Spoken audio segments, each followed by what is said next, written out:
Hello friends, welcome to my YouTube channel World Adventures. এই ভিডিওটোৰ জৰিয়তে চীনে নিৰ্মাণ কৰা কৃত্ৰিম সূৰ্যৰ কিছু ইনফৰমেশ্যন দিবলৈ চেষ্টা কৰিম। গতিকে ভিডিওটো আৰম্ভ কৰিম। ভিডিওটো আৰম্ভ কৰাৰ পূৰ্বে সকলোকে এটা অনুৰোধ কৰিছোঁ যাতে ভিডিওটো লাইক শ্বেয়াৰ কৰিব আৰু এনেকুৱা বিভিন্ন তথ্য সম্বন্ধীয় ভিডিঅ'সমূহ চাবলৈ আমাৰ চেনেলটো ছাবস্ক্ৰাইব কৰিব।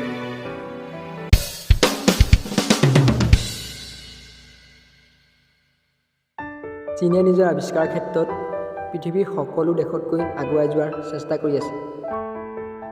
মহাকাশ গৱেষণাৰ ক্ষেত্ৰত আমেৰিকা আৰু ৰাছিয়াৰ লগত মোকাবিলা কৰা চীনে এইবাৰ নিজা কৃত্ৰিম সূৰ্য নিৰ্মাণ কৰিছে।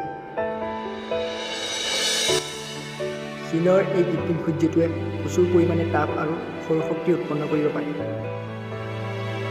এই তাপৰ পৰিমাণ আমাৰ প্ৰাকৃতিক সূৰ্যতকৈ প্ৰায় 10 গুণ বেছি।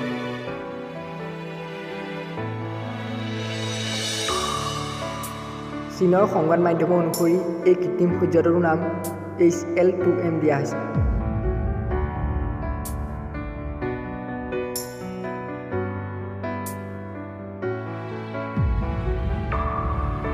এই কৃত্ৰিম সূৰ্যটোক চীনৰ ছাউথ ৱেষ্টাৰ্ণ ইনষ্টিটিউট অৱ ফিজিক্সৰ বৈজ্ঞানিকসকলে চাইনা নেশ্যনেল নিউক্লিয়াৰ কৰ্পোৰেশ্যনৰ লগত মিলি তৈয়াৰ কৰিছে।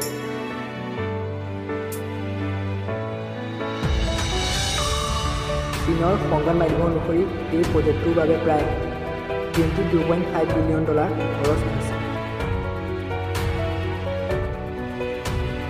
চীনৰ এই কৃত্ৰিম সূৰ্যটো বনাবলৈ হাইড্ৰজেন গেছক প্ৰায় 5 ডিগ্ৰী চেণ্টিগ্ৰেড উষ্ণতাত গৰম কৰা হৈছে।